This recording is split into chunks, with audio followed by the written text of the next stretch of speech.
KNON 89.3 FM in Dallas and Fort Worth, the voice of the people. Business owners, tell KNON's listeners about your business. You can put your business or event on KNON. KNON currently has space available to run announcements for you. Tell KNON's listeners about your goods, services, nightclub, concert, or event. Help keep the voice of the people on the air while putting your information on the air. KNON's been named the #1 radio station in Dallas by both the Dallas Observer and D Magazine. Put your business with Dallas's #1 station. Call now for more information at 214-828-9500, extension 227, or extension 233. For more information, go to KNON.org and click on the Run Spots on KNON page. It's a great way for your business to support community radio while letting more people know about you.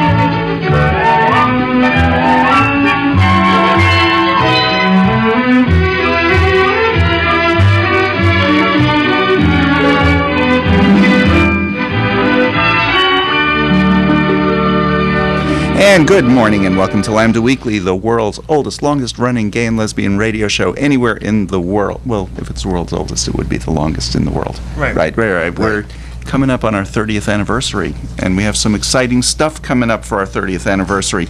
Our guests today, though, are from the Holocaust Museum and from a production that's going on at the Holocaust Museum. We have Pam Barnes. She's the Development and Volunteer Coordinator. Maria MacMullin. She's the Senior Director of Advancement. We have Joe Watts, who's the Director of Timekeepers. Karl Lewis and Jeremy Smith, who are appearing in the show. We're going to do a scene from the show. We have lots of stuff to do today. Right now, sitting at our mics are Pam and Maria. Welcome. Good morning. Good morning. Thank you. Tell us, where is the Holocaust Museum?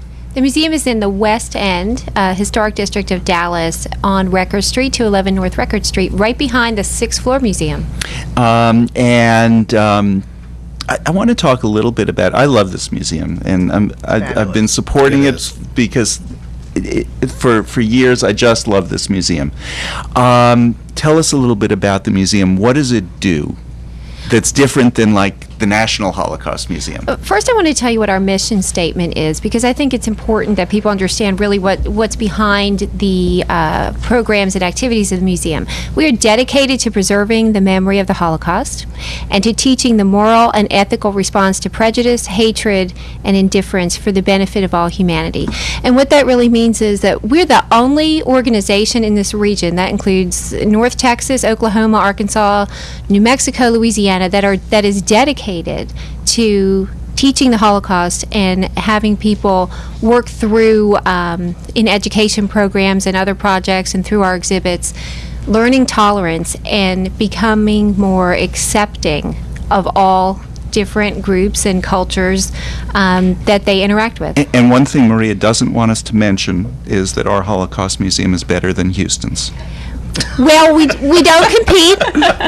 We love the Houston Holocaust Museum, and the museum in Dallas is slightly different from many of the others in the country. There are about 19 Holocaust museums across the country. We're fortunate enough to live in a region where there is one, where you can jump in your car and pretty much 2 hours in any direction you can come in and visit the exhibit. Our exhibit is smaller than the U.S. Museum, which is a very, very large exhibit, multiple exhibits. We have about 5,000 square feet of exhibit space. We have 2 galleries. One is a large gallery that has a primary exhibit that focuses on one day in the Holocaust, April 19th, 1943, and 3 events that took place on that day. And then we have a small gallery that features traveling exhibits throughout the year. So we rotate 3 to 4 times a year with a new theme in our traveling exhibits gallery. We also have a theater. And our theater loops Holocaust survivor testimony all day long from 9 to 5 when the museum is open. And people have recorded their testimony, their experiences. These are local people. Local people, yes, People from Dallas who've lived in Dallas for years and years, and a few of them, they'll be on the screen, and then they'll also be in the museum. That's right. We do have about 8 Holocaust survivors living in the area that still speak publicly. All of them are over the age of about 75, so 75 on up, and they tell their stories to the 30,000 school children who visit the museum each year. How long has the museum been there? We've been in the West End since 2005. The museum was established as a memorial center for remembrance of the Holocaust by Holocaust survivors who settled in Dallas. And so originally it was a small exhibit in the lower level of the JCC over on North Haven, and they moved to the current location in 2005. I say that because I'm not a big museum person, but I think it's kind of one of Dallas's best kept secret. And I don't know, maybe sometimes the sixth floor museum overshadows it, because that's the only way I even found out that the Holocaust Museum was there. Well, I'm glad you brought that up. We do not want to be anyone's best kept secret, and we're working on our awareness. And one of the reasons we love being on David's program is because we get to talk about what we do and where we're located and why you should come.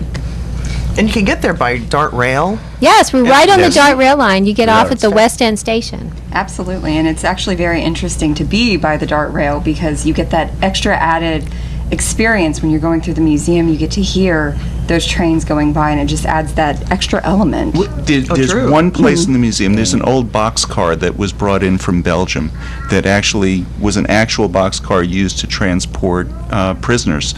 And as you're standing there at the boxcar, you hear Dart going by, and it is just eerie. It is. I bet. Chilling. Yeah. From, to be hearing that at the same time. Yeah, it's ironic that we're right on the rail line. Transport of prisoners, most of them to death camps, was really, the rail line is what made the Holocaust possible. Yeah.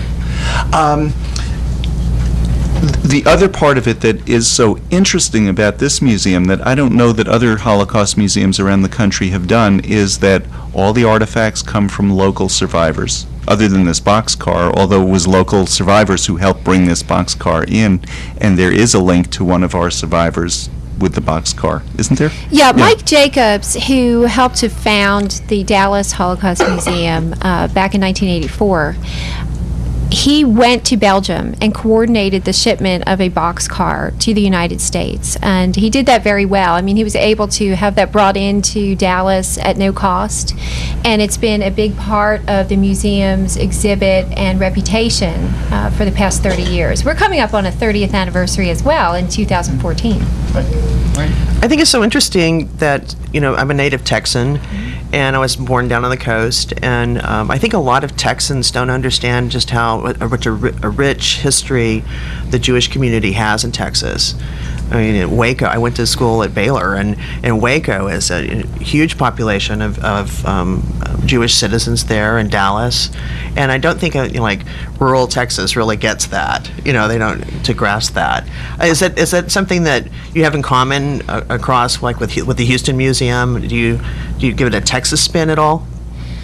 We do have the experience in Dallas during the war is part of our exhibit. So there's a section that speaks to the headlines in the newspapers going on in 1943. And it's really, you really wish I had a visual, but we're on radio. The headlines speak to things that are, beauty queens and lots of other stuff are on the front page. And then, you'll go to page 6 or page 8 in I think it was the Fort Worth Star Telegram that has, this little story about, and it says, nearly a Jew to survive the war in Europe. And there's this small story that talks about how all the Jews are going to be exterminated, buried inside the newspaper, and yet a lot of Americans claim, still in 1943, well, we didn't know. Mm-hmm. We didn't know what was happening to the Jews. And it just, it doesn't ring true. Maybe they weren't reading page 8 of the newspaper. But we do have a section dedicated to those headlines, and to also talk about the injustices to people that were going on, that were happening in the United States during the time of the war, like civil rights violations and segregation. So there's a comparison there of, how Americans were treating Americans to what was going on in Nazi Germany. And we actually, the internment camps for Japanese Americans. Yes. All of that was happening at the same time, too. Right. The artifacts that you have at the museum, are they traveling artifacts, or are they there to stay? They're all traveling. Nothing is really permanent. We expect in the next couple of years to move to a new home, and so we'll take our artifacts with us. And we do intend in the next year to have an artifact drive, where we will be doing a call out to everyone in the area to send us their artifacts, so that we can make more artifacts and archival material available to in our museum that are about the Holocaust survivors and their families that live in Dallas. But a lot of the artifacts, when you say are they traveling artifacts, are things like eyeglasses and just real personal stuff. So, were some of the mics not on? No, hers was down. Oh, it was just down. Okay. We do this during the show. This good professional radio here. Just in the middle, we just adjust our mics. But a number of the things are just photographs. We have and they're photographs that you're looking at these photographs, and there's one that just always haunts me when I see it. You see this kid in the middle of the Warsaw Ghetto, because this day is part of the Warsaw Ghetto uprising, and he lives here in Dallas now. Wow. Yeah. You're talking about Max? About Max. Max Globin. Yeah, Wow. he's a local celebrity. He speaks, across the country, really. He does. And Pam is really the person who helps to coordinate survivor speakers outside of the museum. Right. Max has actually been doing a lot of traveling throughout Texas. I mean, we've even scheduled him going as far south as McAllen, down at the very tip in the border. So he really works hard to make sure that people know about the museum and people really think about the Holocaust. A big part of our mission is making sure that we reach young school children as much as possible. And I grew up in Dallas, and 20 years ago, I went to the museum when it was still at the Jewish Community Center, and I remember being able to walk through the boxcar. And this whole trip is an incredible vivid memory for me, and that's kind of what we're trying to make sure that we continue on with the museum, is just make sure that we can have these really important experiences for the kids that come through. And Max makes that possible in a lot of ways, along with our other speakers. There's an effort in Dallas in the LGBT community to document our history. It was long decades and decades, the Dallas Way, and David's very involved in that. And so we could probably learn some things from you about how to preserve and capture and all of that. So we should go have a conversation. That would be capturing oral histories and all of that. That would be a great project for us to do together. The museum is really dedicated to being open and welcoming to every type of community and culture that is within our city and in the surrounding area. So any projects that we could do that would be unique, gathering information and learning how to really, build an archive and document a history in a proper way where it becomes useful to the next generation, would be a project that we could work on together. Cool. Yeah. Let's just change gears a little bit. You are doing a play for the first time at the museum. That's right. Now, you've hosted or co-produced or worked with Dallas Theater Center and Water Tower Theater in the past. We've dabbled in some theater. I've worked with the museum for the past 3 years, and during that time we have done some minor work ourselves, and then we also partnered with the Dallas Theater Center in 2011 as their community partner. And that was when they were doing production of Cabaret, which was widely successful, really well received in Dallas. And during that production, we were invited to just about every night after a performance to do a talk back. And a talk back is when you're, someone from the museum and the cast and crew are up there really answering questions from the audience and trying to explain, the history behind cabaret, which there's a long history of discrimination and propaganda that led up to the Holocaust, and cabaret was one part of that. We did the same thing with the Water Tower Theater in 2012 for their production of Anne Frank. We did talkbacks, not after every performance, but after most performances. And the Timekeepers is our first ever production within the Dallas Holocaust Museum physical space. So this is a new venture for us, and one that is extremely exciting because we have a very unique environment to host a theater production, which it won't be quite the Wiley, but it will be interesting. I can promise you that. I think it's going to be a wonderful, almost off-Broadway-ish type play, because it's it's in a industrial setting, and it's for kind of an industrial play, so it's going to be perfect. That's a really good perspective, David, because it is a small theater.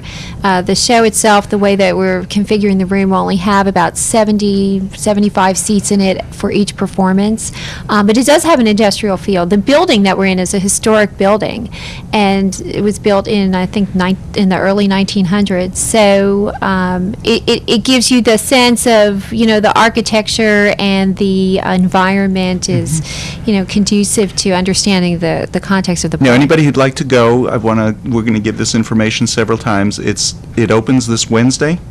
Pay What You Can preview night is June 12th, which is Wednesday. Okay. And opening night is June 13th. Tickets are $20. All tickets are $20 except for Pay What You Can Day. And it's going to run... It'll run through June 22nd. We have 6 performances, the 12th through the 15th, and then the 21st and 22nd. And when it's wildly successful, because you were just on our show, it can be extended. Oh, possibly. We've even considered that. Let's announce that on the air before we talk about it. Yes. I'm sure your actors will be thrilled. They don't have any other projects. They're smiling. So if you have some other gigs lined up, cancel them. Make the time.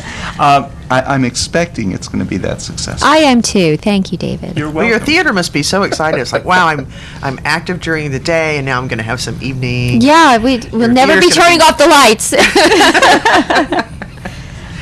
We're going to come back. Joe, who is the director, Joe Watts is the director. He's here with us, and we have 2 of the actors. There are 3 actors in this play. Karl Lewis and Jeremy Smith are here with us. They're going to be talking. Why don't we take our break? You ready to take a break? Okay, we're going to take a break, and we'll be back with more Pam Barnes, Maria MacMullin from the Dallas Holocaust Museum. You guys stick around, but I'm going to bring them in. We have a limited number of mics, so we can only have a certain number of people on mic at the same time, but plenty of room in the studio, so you stay, you guys come in. We'll be back with more Lambda Weekly right after this. In Dallas, local partners and national nonprofit Connect to Compete have made available for residents digital skills training classes. Classes include basic internet searching, internet basics, computer basics, and more. Local residents are also eligible for programs that provide assistance for internet service and computers. For more information on internet classes at local libraries, their phone number is 1-855-387-9166 or on the web at everyoneon.org. This program is in partnership with Dallas Area Libraries, Connect to Compete, and the Ad Council. When they're gone for good. This is Scott from KNON's Texas Blues Radio telling you don't miss out on some great blues. KNON's Texas Blues Radio Volume 5 Blues CD. It's a CD put together by real blues fans for real blues fans like you. Texas Blues Radio Volume 5 features great local blues from Michael J. and the Paul Bird Band, JJ and the Detonators, the Chris Watson Band, the Two Tones, Rough Cut Blues Band, Jeff Stone with Charlie Love, Dave Millsap, Sirloin and the Ass Kicking Machine, Tutu Jones, Blues Boy Bo, Buddy Whittington, Andrea Dawson, Kirkland James, Sonny Colley, and Johnny Red and the Roosters. Get a copy now at Forever Young Records in Grand Prairie, Record Town in Fort Worth, and in Dallas at Bill's Records. This is a Dallas Blues collector's item. A very limited amount of vinyl copies can be found at Forever Young Records, the sponsor of this great blues project. CD downloads are available at cdbaby.com. Whether you get it as a download, on vinyl, or on CD, all the proceeds will benefit KNON. For more info on Texas Blues Radio Volume 5, visit knon.org. This is Lewis from UT Arlington, and I listen to Lambda Weekly podcast at lambdaweekly.com. And welcome back to Lambda Weekly. I'm Dave Taffet here in the studio with Lerone Landis and the late Patti Fink, and our guests are from the Holocaust Museum, from a production of the Timekeepers. Two of the actors are here, and the director. We have with us right now Joe Watts. He is the director. Welcome, Joe. I'm happy to be here, David. Thanks. Tell us, how did you decide to do this show? First, what is the show about, a little bit? For me, I think the play is about the human spirit. It does obviously have some very serious moments to it, but I read about the play 5 or 6 years ago. It was off Broadway and got a really beautiful review. But my background in terms of how I came to bring the play to the Holocaust Museum is I started the first theater in Houston that did mostly all gay themed productions in 1983. So I've directed over 60 productions since then. And in 2004, I read that the Holocaust Museum in Houston was doing an exhibit called The Persecution and Assassination of Homosexuals in Nazi Germany. And my mind lit up, and I thought about doing Bent there, and I contacted the museum, and Bent was done there, and the first year it sold out, and then we brought it back a second year, and it sold out. And then I had the opportunity to do the Timekeepers at the Holocaust in Houston. But also I did the Laramie project at the Holocaust Museum in 2011, and Matthew Shepard's mother came from Laramie to see my production, which was pretty overwhelming.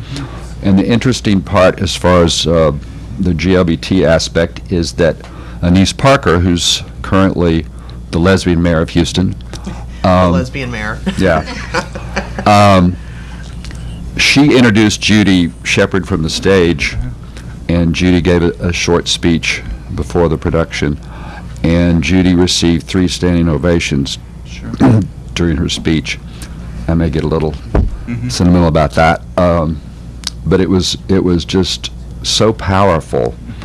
The mayor being there and Judy Shepard being there and the play itself, it was just one of the most wonderful evenings in theater that most people that were there, and it was sold out especially because Judy was coming.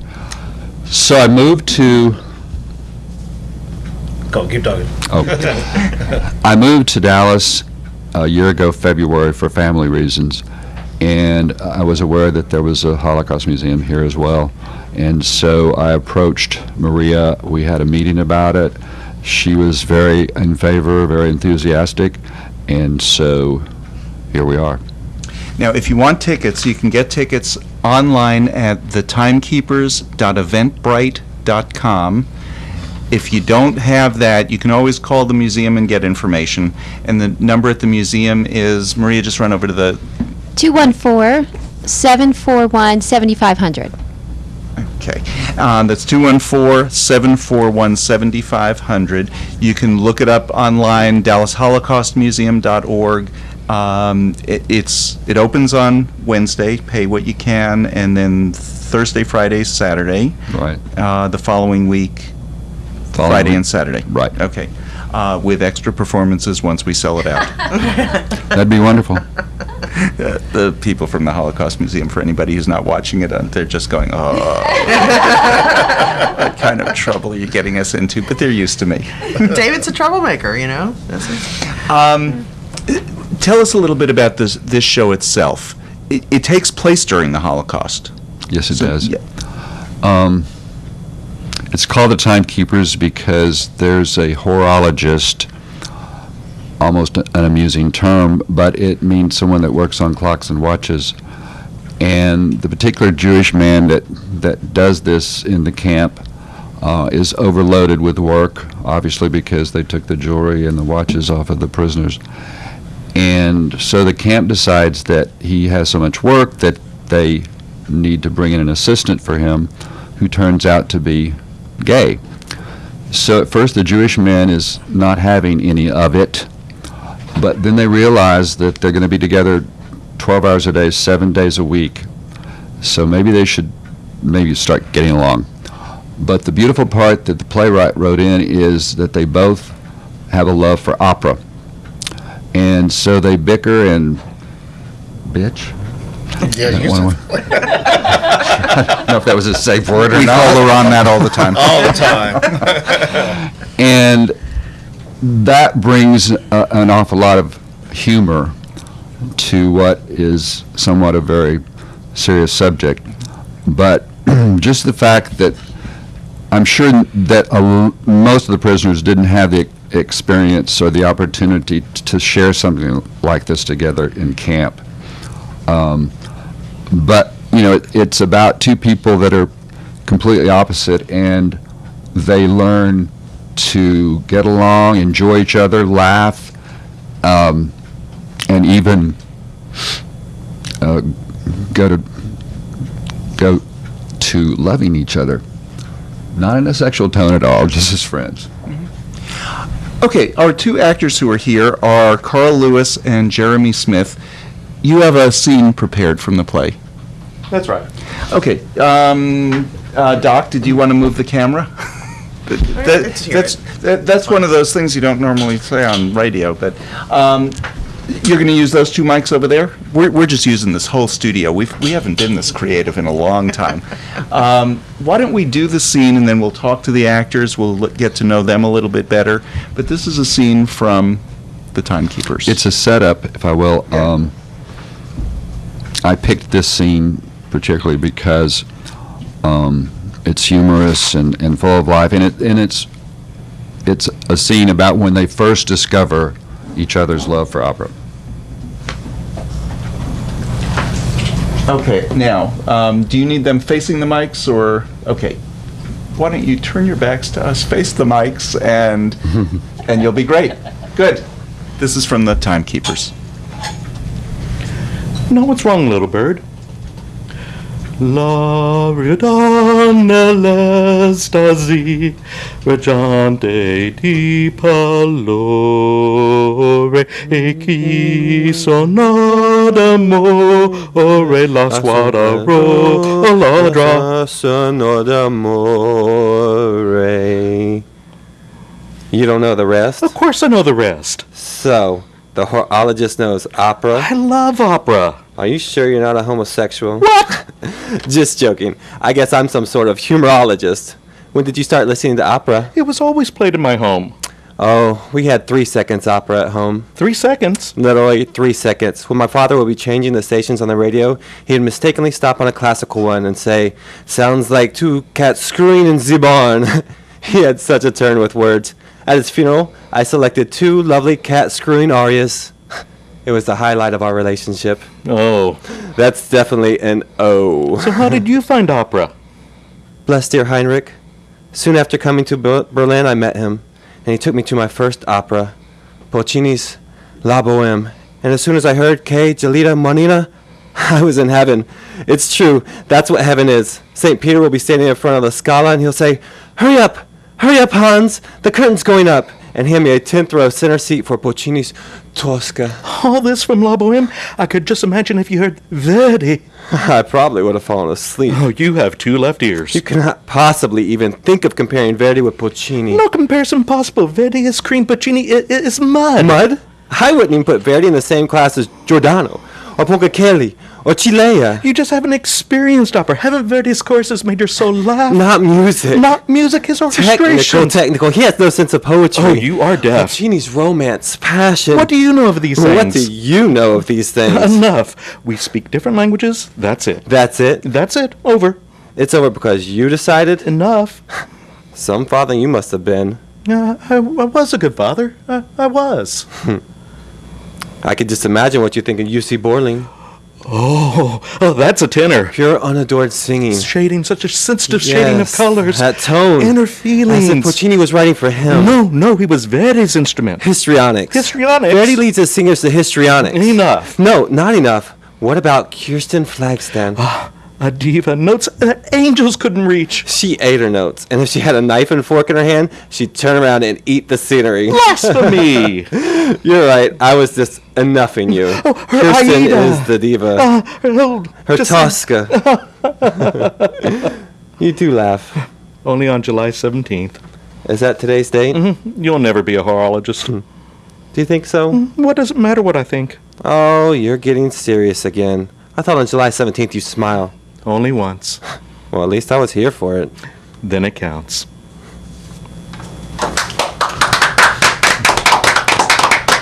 Do you want to comment on the scene a little bit?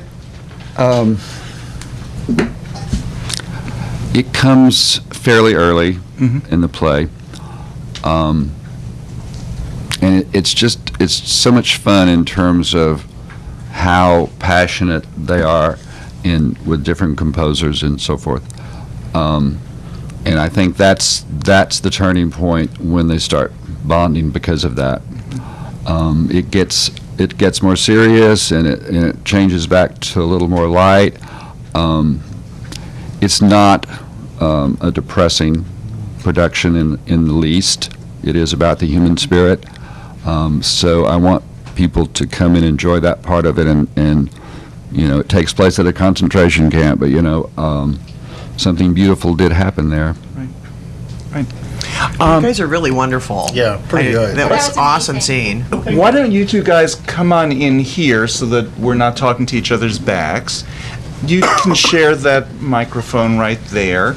And Karl, let me just ask you first, how is it to play a straight guy? Well, very interesting. Here we have it where the straight actor is playing gay and the gay actor is playing straight. I have done other roles in the past where, I played different characters and I had co-actors say, you play them better than you ever do a straight guy.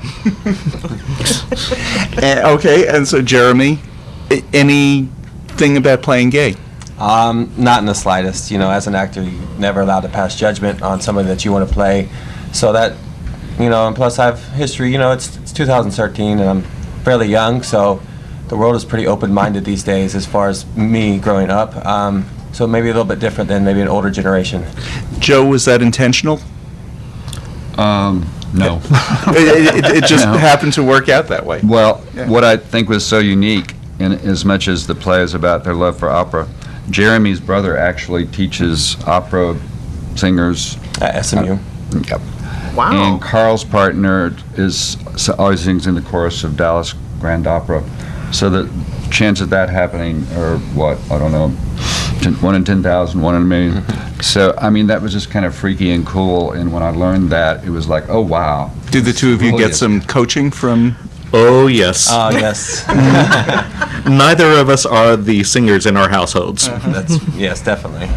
So criticism and what's it been like living with them? Well, learning the proper pronunciation, the proper phrasing, and they want us to sound good, but hey, some of this, we're just singing to ourselves while we work, so.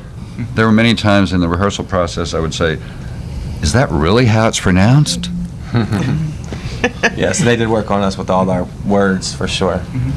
Do your relatives that are in opera, do they have opinions about what you're saying about these composers and That's musicians? a really great question. Well, my partner doesn't really care for comic opera. He loves Verdi. He loves, the German composers. So. Yeah, my brother's the same. He likes Puccini and he likes some things, but he's very particular. The people we mentioned a minute ago, he was just kind of roundabout about it. Just kind of enjoys all of it, I guess. I thought maybe they'd have some cranky thing. Yes, that's exactly how I feel. My brother doesn't like Don Carlo, the opera, which we sing a lot too throughout the play. So. Oh wow.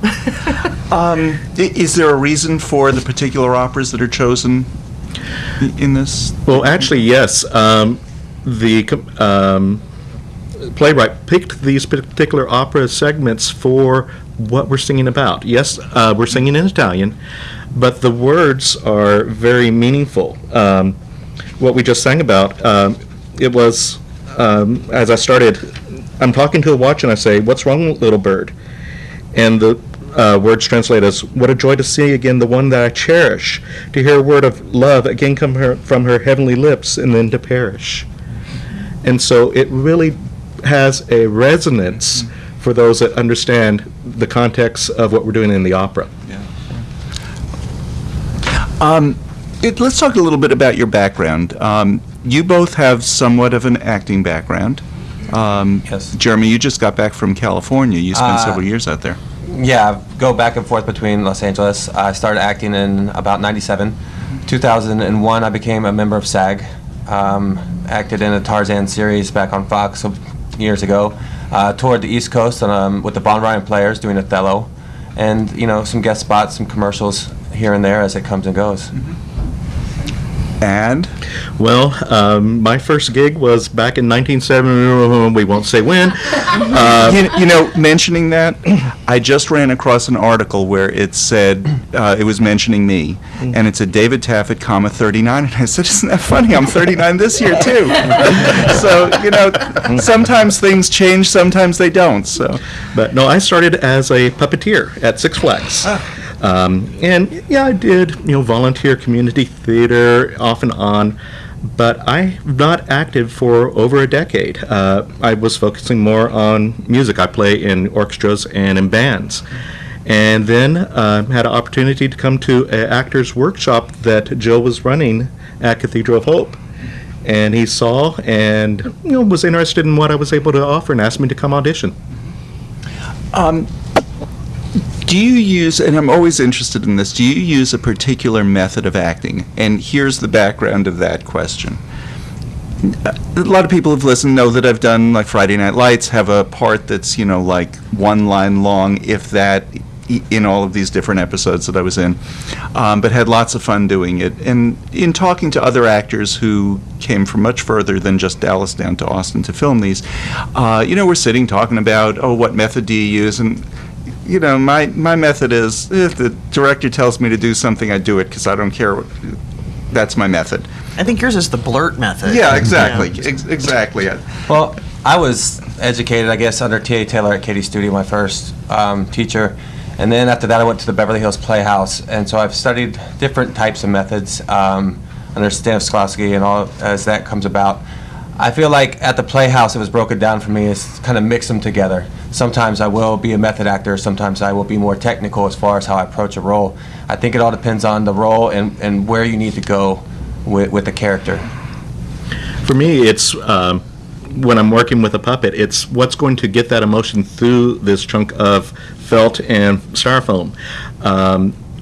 I also tap into my own experiences to find the depth of emotion required.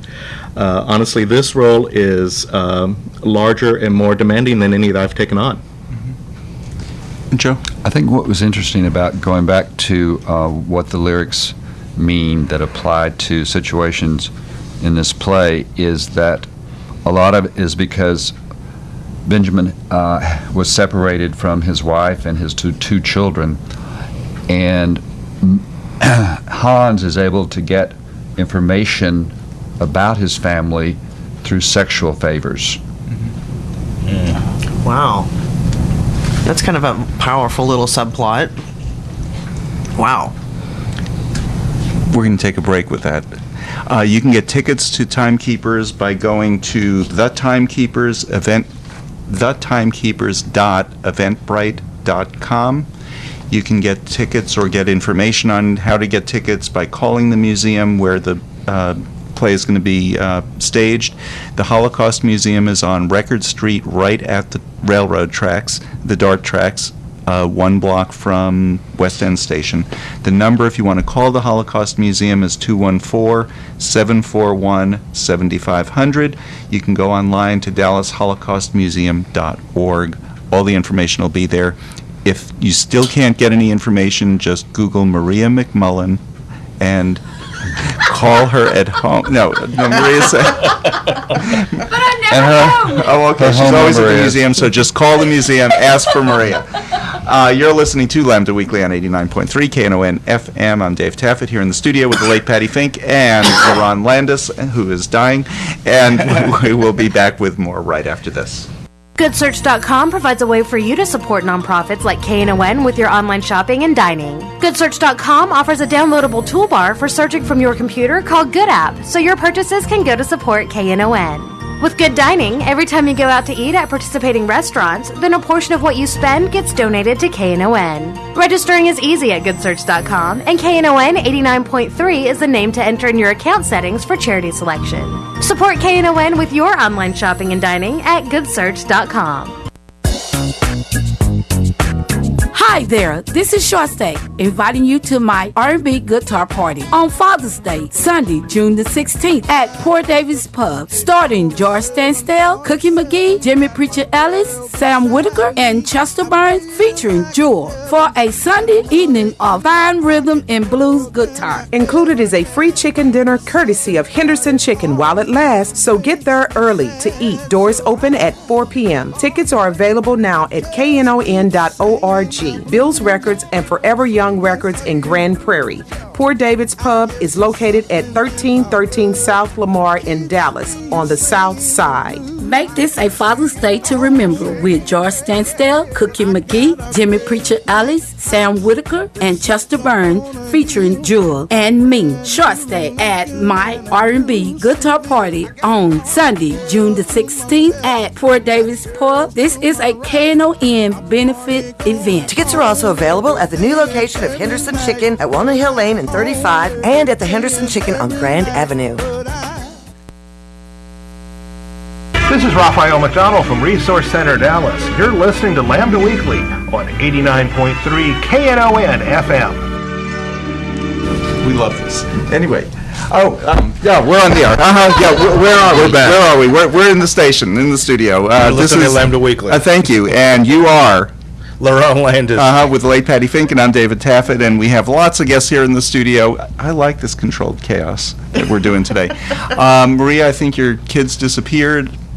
Did I bring my kids? Yeah, you brought your kids. All right. They're gone. Phineas and Auden, they're missing in action.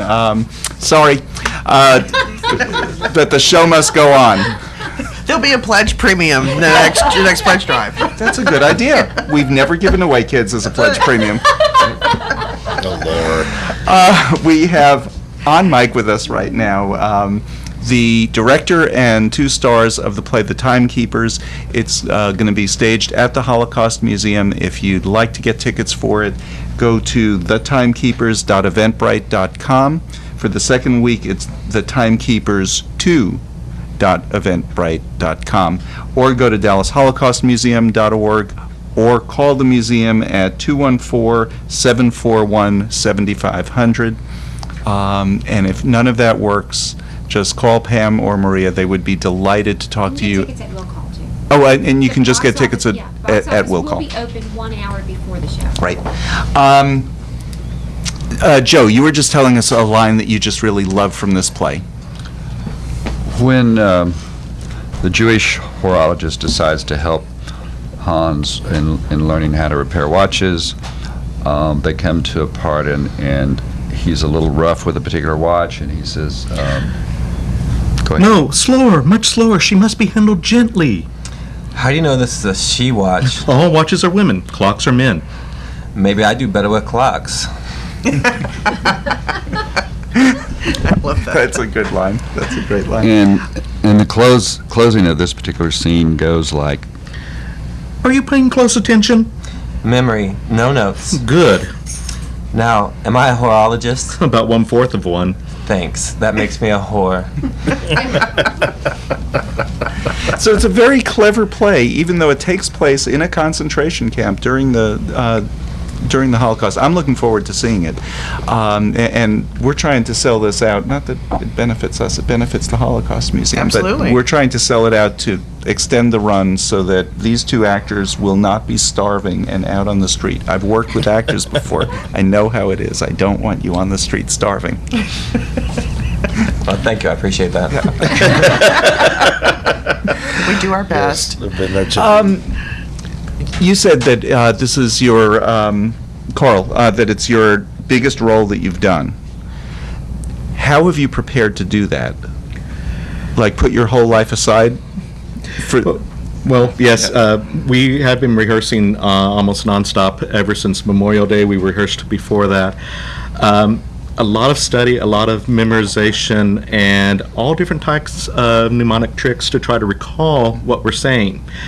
It really took us a while to get the script down because the two of us are on the stage almost the entire 90 minutes of the play. But once we got the lines, we started to be able to tap into the truth of what we're saying. Now, being a puppeteer, I tend to go a little bit too broad at times from that, but Joe has helped me to pull back and define the quiet moments, the moments that are more reflective in my character. Yes, and also that after the memorization, and just like Hans and Benjamin, me and Karl have spent a lot of time together, and so our relationship, I think, our chemistry has definitely grown, and we've definitely bonded just as friends, as we do spend a lot of time together. I used to be a theater major myself, and in college, and one of the most challenging things is when we did one-act plays, and we didn't do anything, the plays with no props and little to no scenery, and that was a big challenge because you don't realize it, but when you have a lot of props, that can take up time. You're just walking around, picking up things, whatever. It kills time. But I don't know, do you have a lot of props or scenery in this play? No, it's just us and the desk and a couple watches, and that's about it. Yeah. So I don't think so. So we're there on stage the whole time. So I assume that's a challenge. It very much so, to stay in character and for the full 90 minutes and to make sure that to transition into deeper scenes and come out of deep scenes into light scenes within maybe a 5 to 10 second fade out is very, very difficult. Actually, we do have a lot of props because almost all of our props are watches. Oh, exactly. That's right. Exactly. No, I'm not actually a horologist. I only play one on stage. So, yeah, I'm not taking the watches apart. They are falling apart, but I don't actually mean to. So, gotcha. Now, one thing that's interesting about the way you describe that, it's from my real limited acting, it's exactly the opposite of what I've ever done. Learning the lines are always the last thing that you do when you're doing TV or film, but you get into the character first. So first I had to imagine that I was a reporter. Not very difficult for me. But you know what? A whole bunch of other people that were on the show would look at me if it was just happened to be a day where we weren't really doing anything real serious. I remember one episode, several of them looked at me, they said, "What's wrong with you today?" And I said, "What do you mean?" And he said, "Well, you're just not into it." And I said, "Well, we're not doing anything. I mean, we were sitting up in the stands, not really, just watching the football game." They said, "But you're the one who always gets us into it because you're so into being who you are." And I do. And then it's at the last minute that they'll throw in a line and they'll say, "Okay, go up to the coach and ask him this," or go over, so it's exactly the opposite. And I am so much not a stage actor. I mean, I'm in awe of actors who can act on the stage because I can't memorize a script. I can remember one line and still screw it up the first time. And then as soon as it's done, I've forgotten it. So you're doing the opposite. I think we kind of had to, through the script being so, the way it's set up. And the memorization definitely had to come right away so we could kind of start exploring other directions of our characters, at least for me. I think, once we got that down, because it was a huge chunk to get out the way. No, I'll defer to Jeremy on this because he has, exposure to both sides of that. Sure. Yeah. Yes, I feel like film is, I try to do theater at least once a year to stay sharp because it's work. Film to me is much easier, as far as like you said, to get in character, to do it over and over and then get out.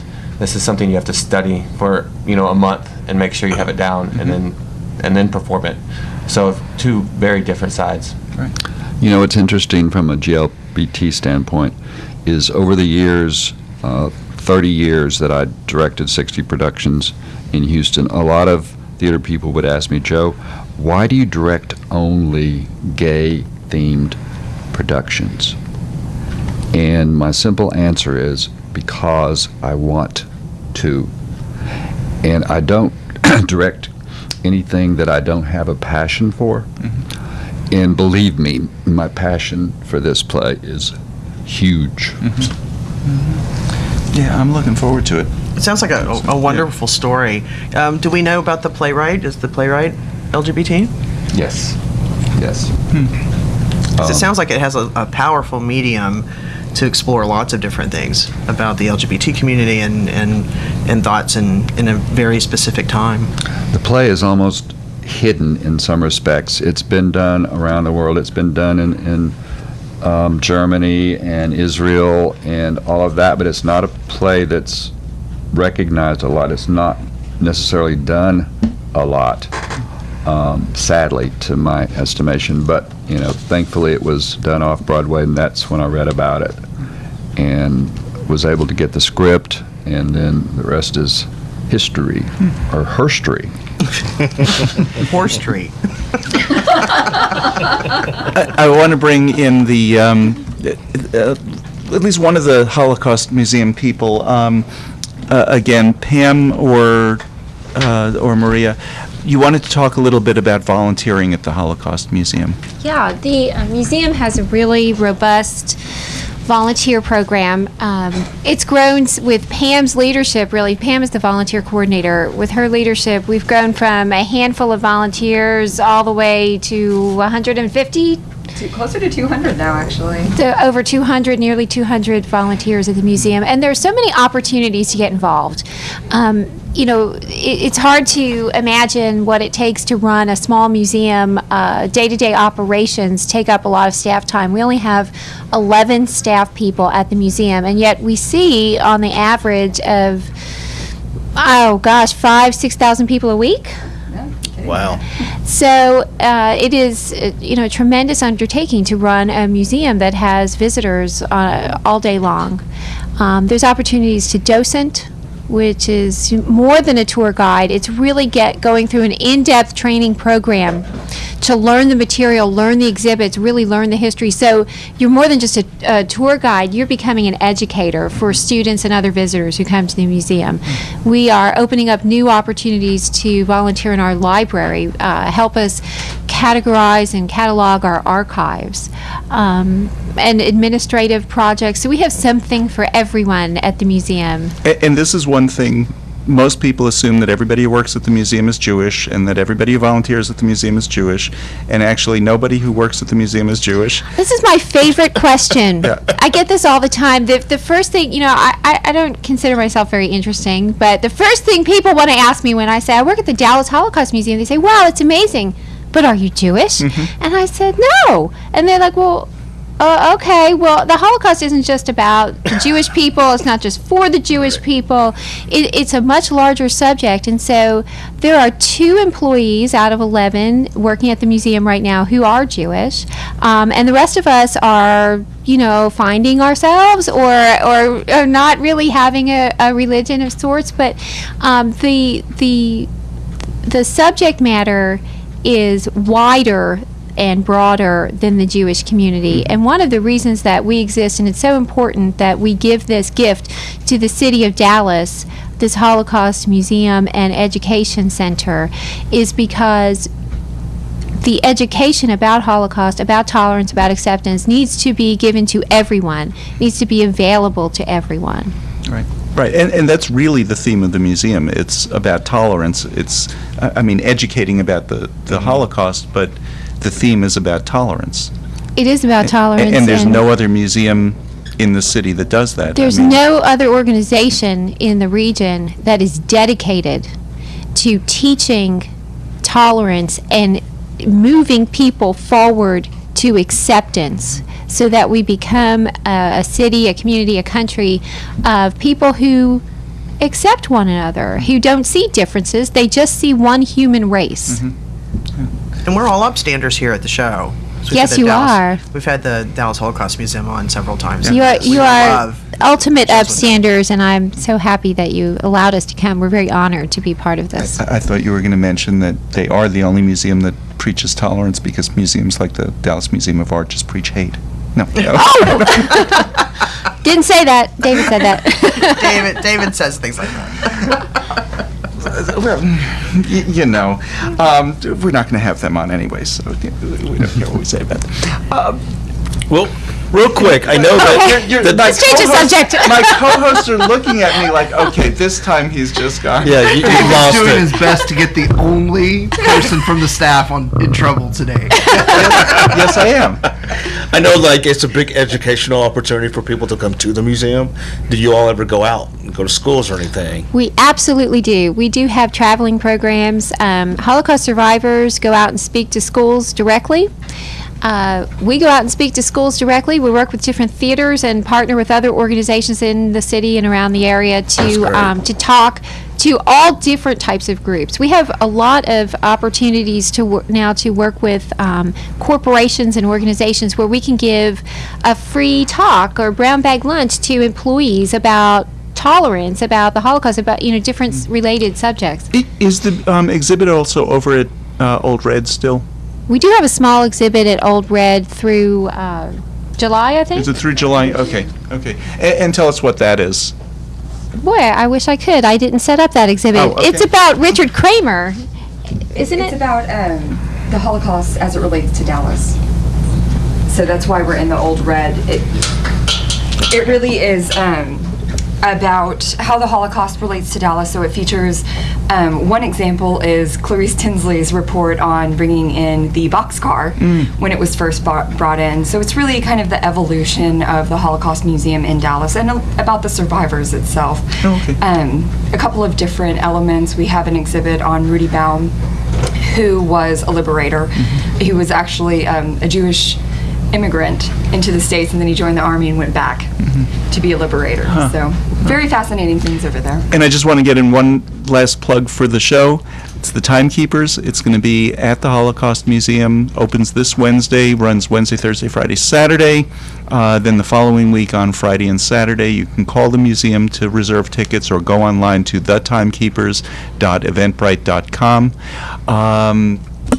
Joe, the director, just give us, for people who've just tuned in, just a little synopsis what the play is. It's about the human spirit, and it takes place at a concentration camp with a Jewish man who is a horologist, someone that works on clocks and watches, and they bring in an assistant who happens to be a gay man, and it develops into a close bond and relationship with the two of them. It is about the human spirit, and it's not all serious. It has a lot of wonderful, warm, and funny moments to it. And Karl?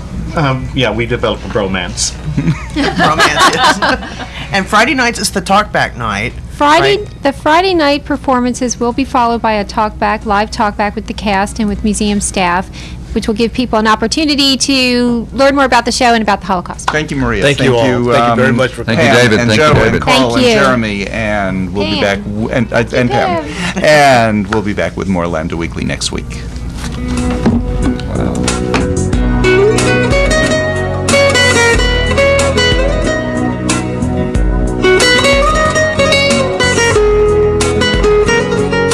KNON 89.3 FM in Dallas and Fort Worth, the voice of the people. Business owners, tell KNON's listeners about your business. You can put your business or event on KNON. KNON currently has space available to run announcements for you. Tell KNON's listeners about your goods, services, nightclub, concert, or event. Help keep the voice of the people on the air while putting your information on the air. KNON's been named the #1 radio station in Dallas by both the Dallas Observer and D Magazine. Put your business with Dallas's #1 station. Call now for more information at 214-828-9500, extension 227, or extension 233. For more information, go to KNON.org and click on the Run Spots on KNON page. It's a great way for your business to support community radio while letting more people know about you.